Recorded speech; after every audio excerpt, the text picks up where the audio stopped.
Yung pong mga iba na ang sinasabi, sandali lang, kung overreach na ito, kung ito ay pang-abuso na rin sa kanilang kapangyarihan, ang isa sa mga kaparaanan na maaring gawin dito, maghain ng impeachment ang mga mambabatas laban sa mga maestrado.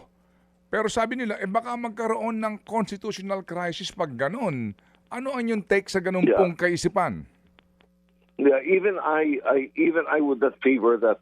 I objected to this overreach of judicial power, but I would not go so far as to encourage impeachment. Kasi impeachment of the justices, guguluhin niya ang structure ng government natin. Our government is such na carefully calibrated ang powers ng three branches. At when you paralyze one branch, because an impeachment complaint is filed against all its members. Don't forget, this resolution was unanimous, no? So if you want to impeach, you'll have to impeach all of them. The careful calibration of the three branches will be disturbed.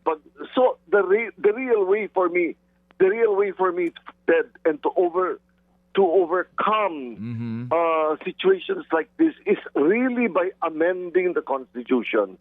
At inuulit ko yung una kong sinabi, ang nagdulot ng lahat ng problema ito ay yung provision na pumasok sa 1987 Constitution natin na dati-rati wala naman sa definition ng judicial power.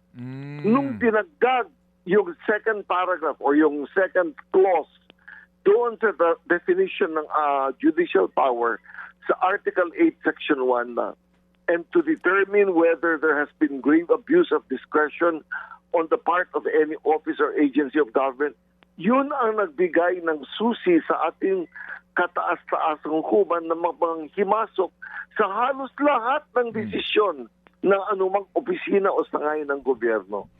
Ayun, kaya nga po sabi ho ninyo that you agree dito po sa mga sinasabi nila UP Law Dean Raul Pangalagan, yung dating Law Dean, claiming for the Supreme Court the sole power to interpret the Constitution and to interpret it with definitiveness is to misrepresent the fundamental law. Opo, yan po sinasabi nyo. Alright, so Father Dean, pero ngayon pa lang din daw ho, meron ng constitutional crisis kasi it seems daw, sabi ho ng mga nakikinig sa atin ngayon, that the Supreme Court is declaring the Constitution unconstitutional. Dito po. Dito sa sa kanilang naging desisyon din.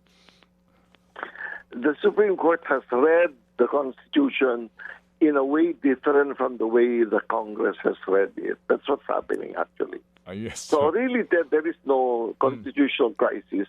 Kasi for now, of course, Congress is bound by the decision of the Supreme Court unless it decides to promulgate a new set of rules or better yet, I keep on suggesting amend the Constitution to remove that power of the Supreme Court. Okay, sir. Sige po. Well said. Alam mo, Ted, under U.S. constitutional law, at halos pareho naman ang constitutions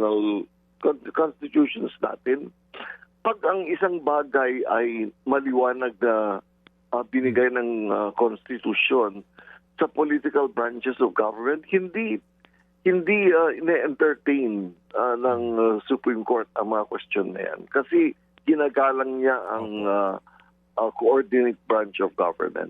Mga kapatid, brothers and sisters, saan ka pa? Dito na tayo sa totoo. Dito na tayo sa True FM. Mga kapatid, mag-subscribe and follow po kayo sa social media accounts ng True Network PH. Yan po kami. Hanapin nyo lang True Network PH, Facebook, Instagram, YouTube, TikTok, and podcast.